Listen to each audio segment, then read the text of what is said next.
Okay, today we will see how we can use the Atom Q connector. So Atom Q connector is similar to the JMS connector. So JMS connector is basically used for asynchronous communication, client to server architecture. So JMS implementation has many implementations like TIPCO EMS is there, and then from the IBM there is a product message broker, like there are many implementations are there, and from Apache it's open source is ActiveMQ is there. From the Red Hat there is a different AMQ is there. Like different JMS providers are there in the market. So earlier we were used to use ActiveMQ is one. We used to configure the JMS connector, and we need to set up the JMS server as well in our end. So the problem this time is Boomi has come up with the new connector called AtomQ connector. And for this AtomQ connector, on behind screen at Boomi server end, they configured the ActiveMQ is the JMS server. They configured it because it's an open source one. So Boomi has created a new setup, a JMS Q connector ActiveMQ, and that is available as a that service is available as a Atom Q connector to us. And one advantage of thing is this one is if we use this one. So generally, what Boomi has thinking, right? If you are connecting within atom spheres, if you are connecting within atom sphere processes, whatever is the communication, they are not going to charge the connection licenses. One thing is Atom Q connector. Atom Q connector is basically one process will be publishing a message, the process is subscribing a message. But still, two processes, publishing and subscribing, will use a connector, Atom Q connection, but they are not going to charge license for that. And one more thing is there is like a flow for connecting with the other products like MDM. Also there is one connector, master data hub, and flow also there is a connector. It means you are connecting within a Dell Boomi platform. If there is any connectors has been available for connecting to within the products, within the Atom platforms, they are not going to use the licensing connections. And there is one more thing called whatever you are doing in physically and graphically here, you can even do with programmatically using the AtomSphere API connector, and even API is also there. So even you are using that one also, you don't need to pay any license for that. So if you go to maybe connectors, you will when you go to connector, you might see the atoms connector. So now let's go for let's create a new process here. So the main intention of creating this one is making the processing as asynchronous processing, decoupling from the parent processing, and so that other processes will be keep running it. So mainly frequent use will be in a logger and exception framework in every organization. So what they will do is logger and exception framework implemented with JMS or QR mechanism strategy. What exactly happens in the main processes, your actual interfaces logic will be performing, but you may need to log out, you may need to record some log points, maybe start point or end points. Let me say once you receive the request and after you sending it to the downstreams, you may need to record this for a debugging purpose. So what they will do at wherever the point you need to record it, they'll just use this connector, just put the message to the queue. They'll just put the message to the queue so that the message will be published. And how you are going to handle it, how once you receive the message again, what you are going to handle it, it's not known to the parent processes. It's not to your actual processes. And also it is not going to impact your timing as well, because that everything is the receiver process, everything will be running in a separate standalone process. Only thing is the main process, you just publish it, so that publishing of the message will not impact your main process execution, main process functionality at all. So that other receiver process will take care of all the things, how to handle that, and what it's kind of basically called as an abstraction, completely an abstraction. In Java we call it abstraction. So all the whatever is doing on behind screen after receiving a message, everything is unknown to the base processes. And even similar for exception cases also they'll use it, because yeah, all entire organization level they'll maintain one logger process, one exception process that will handle logs or exceptions from all the interfaces within the organization. That's how it's maintained. We will see that we already have an existing process where we have Salesforce process already there. So we'll use the same one. We'll publish it and we'll receive the message. Now let's I think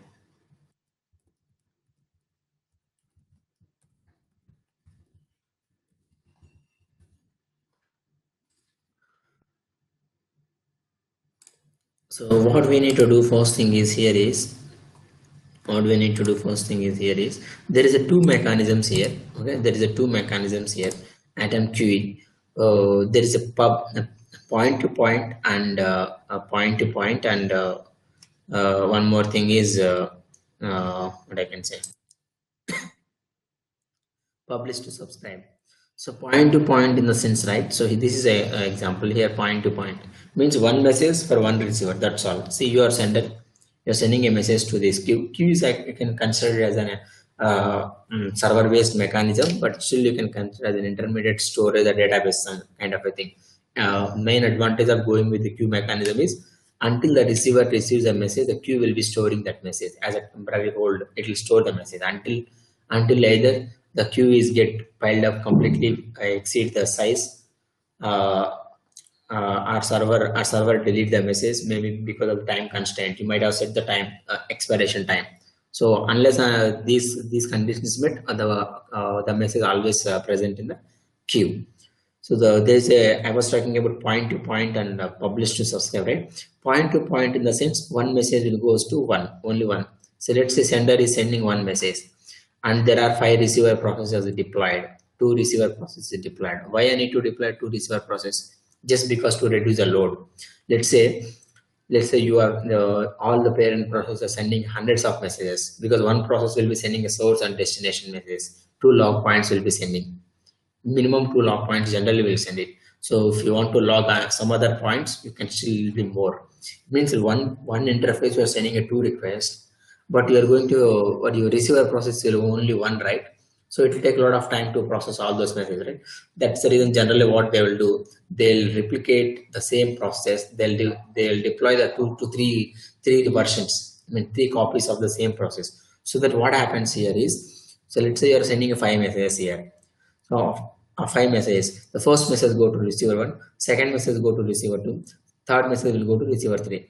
Again start from the series 4, 5. It means the message will be the load will be sharing. That's the main reason they'll use multiple copies. Their load will be shared. So in this case, only one message will go to only at any point of time only one receiver. After message is delivered to the receiver, the message will be deleted from the server. So this is whereas publish to subscribe, right? This is one to one. This is one to many basically. So you are sending a one message here, and whatever is the number of subscribers are connected, whatever is the number of subscribers connected, the same message is delivered to all the subscribers. The message is delivered to all the subscribers. This is the 2 different mechanisms. So most of the times we will not go with this one. We'll go only this one, unless until you want to send the same data to multiple vendors. Yes, you can go with this one. So the two approaches. You want one message to send it to one receiver, or you want one message to send it to the multiple receivers. See, the best example for this one is an FM broadcasting. So the FM service provider, what they will do is they'll publish this broadcasting the music on some particular frequency, something 83.5 something frequency, and whoever is interested, we can just tune to that frequency, so that all we can able to listen to that. It means the whoever is FM station is only producing once. FM is not producing once for every subscriber, right? It is producing only once, and whoever is interested and is tuned to that frequency, so they can able to listen the music. That means it's one to many, but this is a bit different, only one to one. That's how these two different technology, two different implementations are there. So whichever you want, you can go. And we'll see with the point to point one. So let's open the Salesforce one. So what we will do is Salesforce account query. I will move these things to here. Copy and receive those things. Clear clipboard.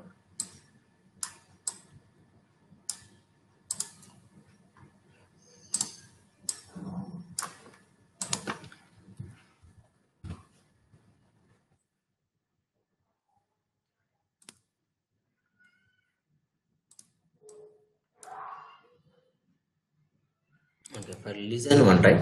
So let's define anyone you can configure. Either this one also we can configure. Okay, let's remove this. Put AtomQ connector here. So AtomQ connector is send always because we are going to publish a message. Once you're receiving it, it will be a get connection. Since it's the first time you go to create a connection, it refers the Q components. Let's refer the plus, click on plus. Q name, what type of the I was talking about publish to subscribe and point to point. You need to select the point to point here. Q name would be here. You can type any freely typed Q names here. Let's say boomi.sf.q something. There is nothing pattern, but generally if you work with any JMS services, right, so they'll use the dots because they can make this thing as a wildcard. So that let's say if you are boomi.sf.q.in for India, something like, so you have in our enterprise you have different regions, right? So if someone want to receive from all the regions, right, they did not mention anything. They'll put it as a wildcard so that they can receive messages from all the regions. That's the reason they'll go with some kind of a dotted with dot kind of implementation, just to use the wildcard options. Something you can give anything SFQ.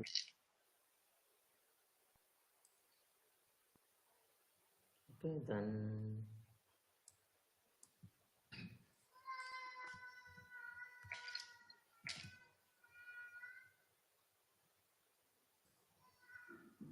okay, so now click on plus. You want to send batches, also you can send it. Maybe batches in the sense if you are sending 5 documents, right, all 5 documents will be sent as a one document here.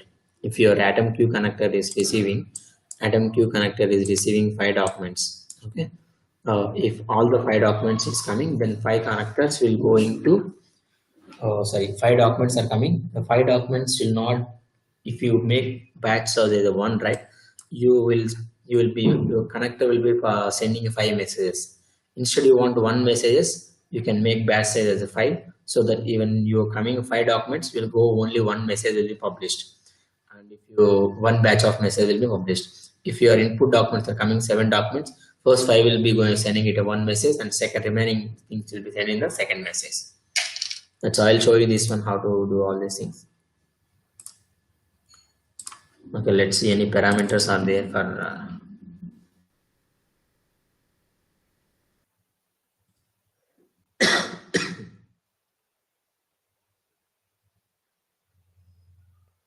now you are making this sub-process, right?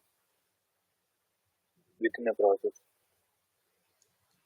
Sub-process, we cannot see sub-process here. That's a difference here. So technically, if you're thinking about, yes, it's mirrored to sub-process, but sub-process again, sub-process also, if you change if you set it as a connector shape, right, so it will execute in different it will execute it in different thread, but the sub-process will only trigger when parent process is triggered, and sub-process no need to deploy anything. But these things is here, as soon as message comes into the server, this process will be automatically get started. I am just trying to see any option, any connector level parameters are there for JMS is there, because similar to JMS we can set all these things dynamically, but here we don't have options for to set all these options dynamically. Salesforce Analytics. Okay.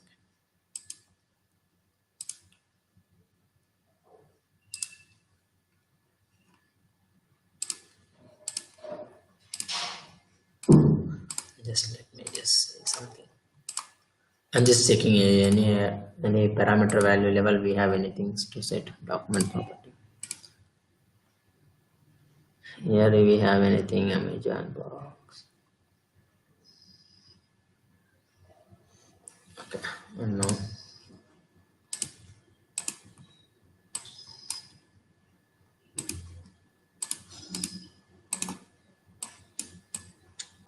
So we are just sending a sorry. Okay, yep. Salesforce, right? So you can just we're just sending out an test messages here. Dev, okay. You go to an item management over here. You will be able to see all these things can be managed from the shared queue server is the one. Similar to the shared web server, how it is handled for web services. There is a thing called shared queue servers here. Go to queue management here. Okay. If you want to define some parameters, right, you can go to shared queue server and you can define it.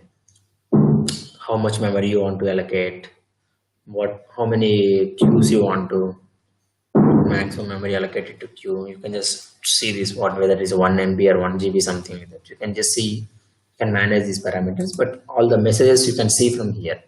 So here you can see that okay, my database is not running, so let me go ahead and start the database.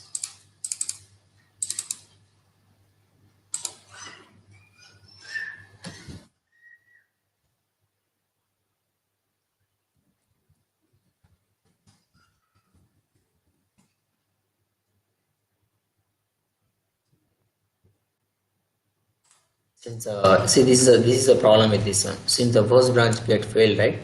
Since the first branch get failed, it's not able to execute the second branch. Whenever you're using branch shape, right? When first branch executed their execution fails and it is not handled it, and second branch will not continue further. Okay, let me cancel this. Okay, so I'll just show you how you can do the error handling, all these things. So if you want to handle this error, right, so even though it got error and you want to send out an SMS, what you need to do is you need to put a try catch here. So try catch has two options: document error and all errors. Document error and all errors. Document error means if while processing any documents, if you want to catch those things, you'll do that. Maybe data process level, all these things. So the main reason they introduce here is earlier you don't have an option here, but if any errors, custom scripting or somewhere, whatever it is, maybe data process splitting or combining because of some memory is not available, data process gets failed, those things are not able to catch it. So that's why they added with all errors or document errors. When you say all errors, irrespective of the things, it will do all the things. Okay, so we are using a try over here. The try, you always have a try path. So try path in the sense, whatever the shapes connected in the try path, if any error occurred, then that error will be automatically catched. Not before the shapes. Let's say if any error occurred in Salesforce, it's not going to catch it, because after try catch, whatever the next shapes are there that are connected in the try patch, try connected, if these are anything got error, then only it will take into the consideration. Then it will catch an error and then it will send all the documents to here. So how to send the documents here is notify. You can just put notify. Will display what and all the things comes. How much information you accessible here is when you use a current data. Yes, we have complete data is accessible here. And if you want to display a document property, so how do you see that what error that is being generated, right? So here there is a specific And metadata, business results. These are the one try catch message. So this is application status code, and application status message basically used whenever you're using HTTP client connectors.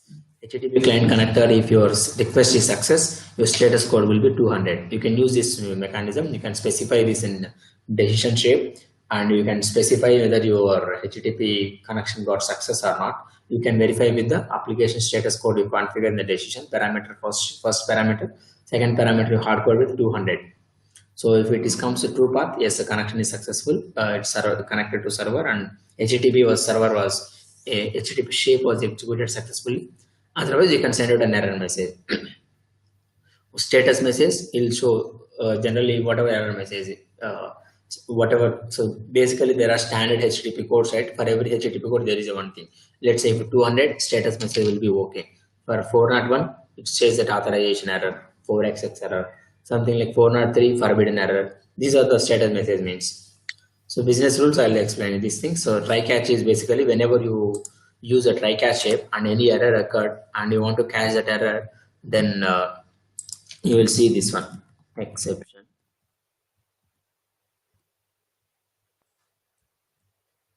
Then base document, something you can just mention that.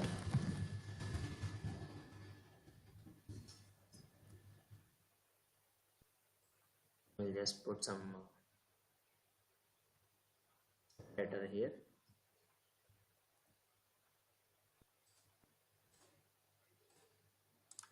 So again, this data, right? This data is what current, when you say current data, again, this depends upon the at which level the error has occurred. So that error basically comes as the current data here.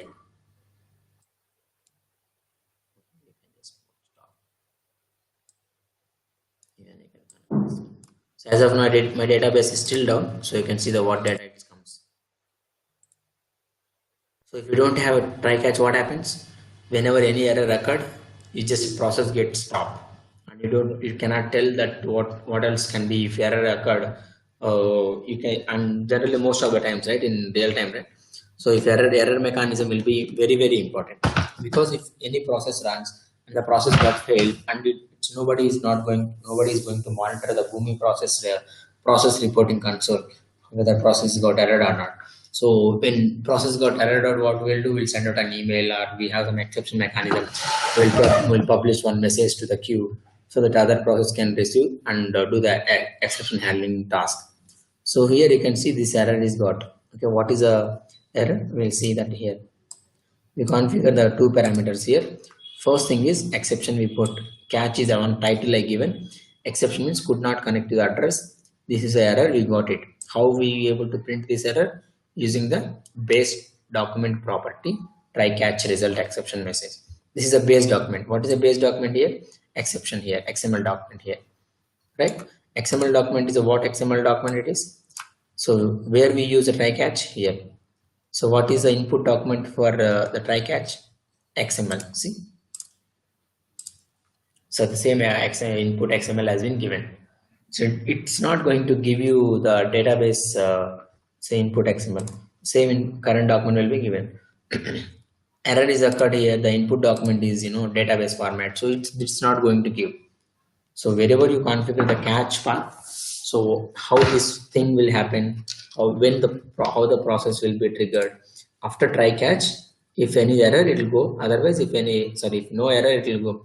If initially it will go, if any error, it come back here. It means basically your input document will be shared from here only, so that the current data also will be printed like that.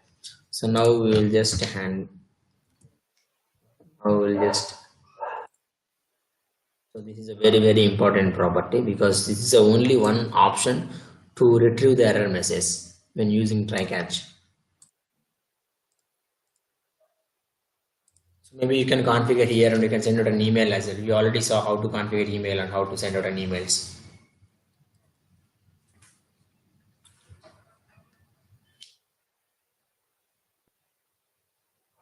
Okay, you can see the message has been sent now. Let's refresh this.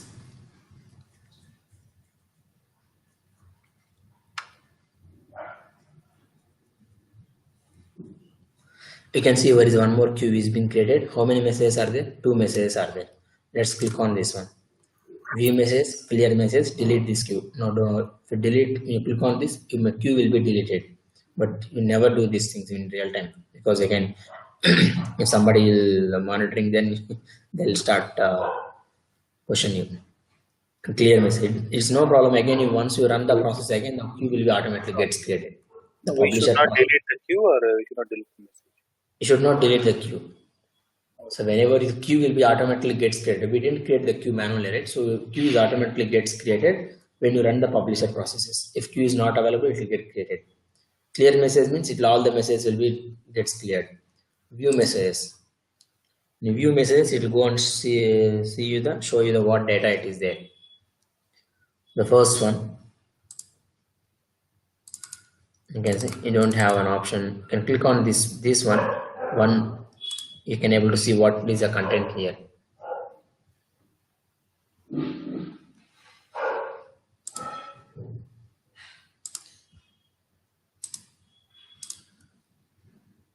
So why 2 messages means earlier we have, when you run the first time process, the process got errored out because database connection and no try catch. Second time when you run the process, the process database connection got errored out, but the try catch is executed. So it means it's mean that even though error occurred in the first branch, we have handled that error so that the second branch continued. So that's why the message published. And when you run this time, everything is success, now send. So total 2 messages it being posted. This is the first message. It would be the same one because all the time we are publishing the same XML, right? So there is no difference, you see that. You click on this.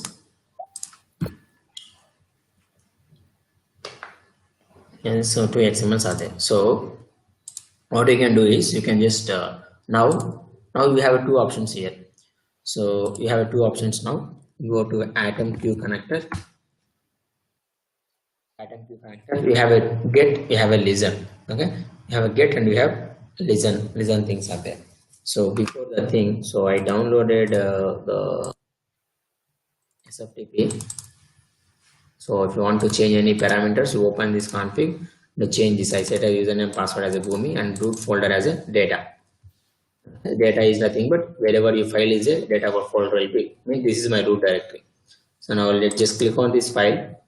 Where to download, you can go this path. Click on start. The server will be starting. Then your SFTP server is ready to accept the files.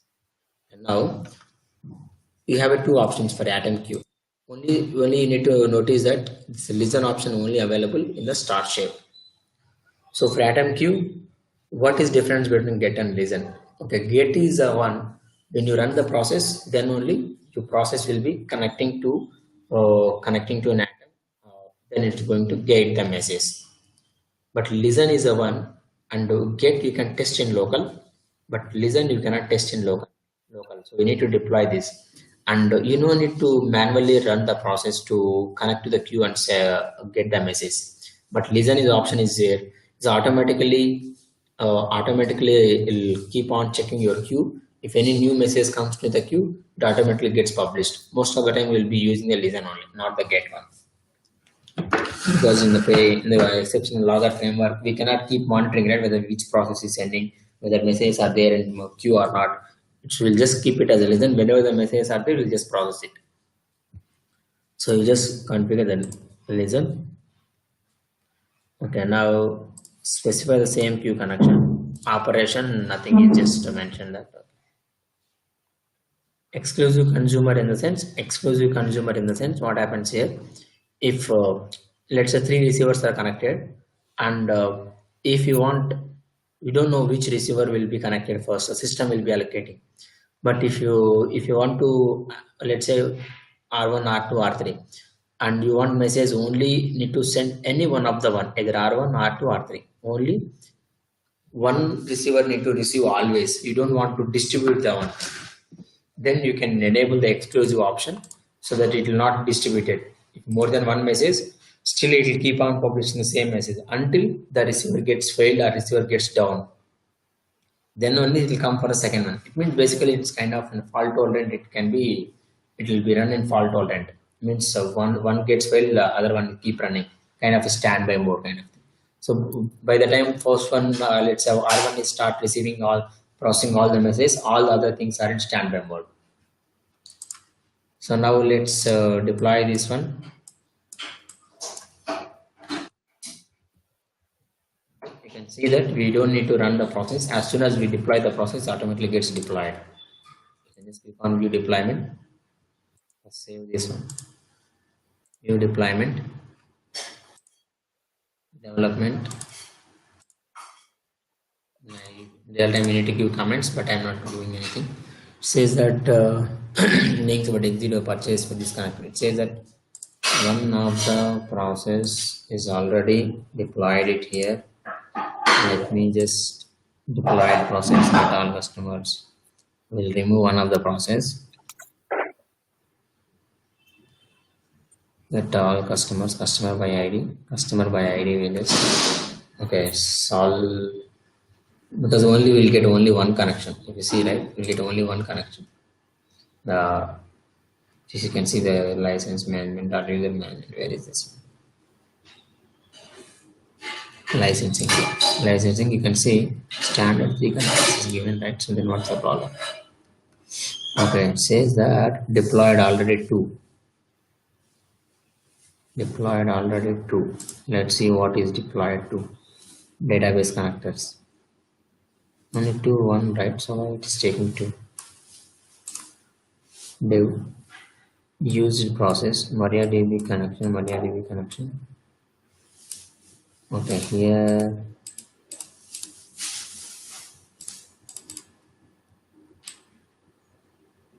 like even you can see which atom is deployed, what process it is there, what is the connection name, what type of connection it is named. So it's actually limiting the services now? Yes, now that is where they'll get licensed. Otherwise, you can use it. They are not limited you when you run it in process in local. Okay, now let's remove all those things. Deploy.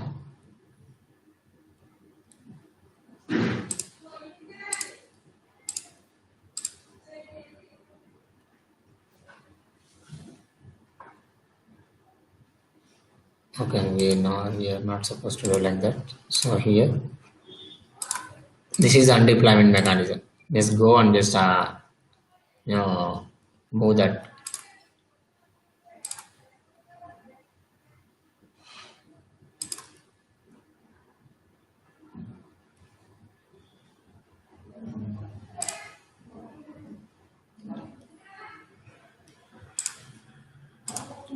If you might have noticed, right, but here we have only one atom. One connection was deployed. Atom management setup. See licensing, right? We have only one atom was. You can see now deployed gone 0. Standard test. Only one connection was deployed, but still it is counting as 3. You know why it is counting as 3? Do you guess why it is counting as a 2? Even though we use the same connection in the multiple processes. That is because of the environment. For this environment, you have attached 2 atoms. So here it is considering as a one connection. Here it is considering as a 1 connection. So 2 connection it is considered. So again, only 1 connection is left, right? But you deploy the process to this environment. Again, we have a 3 connections, right? Again, 1 more connection will be, means 4 connections, but you have only 3 connections. That's why it is rejecting. So you understand, right?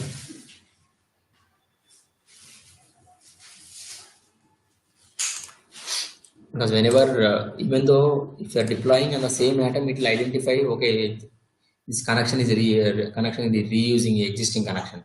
But if you are deploying it to new atom, it will not identify. It considers a fresh connection only. The same thing is happened here. Okay, now it is deployed. You can see, but you have used only 1 connection here, but still it will count as a 2. Why? Because you were connected atom is this licensing. Okay. Here you can say 2 is deployed. Go and verify which 2 is deployed. Just only one SFTP connection deployed. same SFTP connection is deployed, but you can see two atoms here. That's why it's considered as a two. Dev and test atom cloud. Yeah, now in both the items it got deployed, or we can assume Yes, only it's one both item? atoms is got now deployed. Okay, we have just given only dev item, right? Yeah, but you can see when if the message right now you can see it might have already processed the message. You can see that process reporting. Go to process reporting. You can see both has been processed by dev. Okay, if it is if it have been processed by the this one what I can say another cloud atom, then it might have been thrown an error. Anyway, it will not process it. Why? Because we have run this process right using the dev atom only, so that only the queue is being created in the dev only, not on the cloud atom. Because you can see cloud atom, you don't see the queue because I didn't run it. When you run the publisher process, then only it gets created. Okay, okay. I think we are separately maintaining it because anyway we published and when you're running with this one, because anyway receiver process is deployed right, and it is also trying to connect to queue, and the messages are not available here, and you can see automatically messages are published. If you just run this process with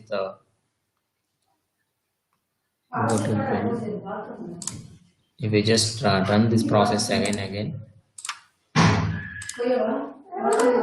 so if you just run with the test cloud atom, Salesforce connection will be working still, but you will get the database error, but still message will be published, and you can see the message will be automatically gets triggered. Process will be get triggered, but this time the connections, the process will trigger from the test atom cloud.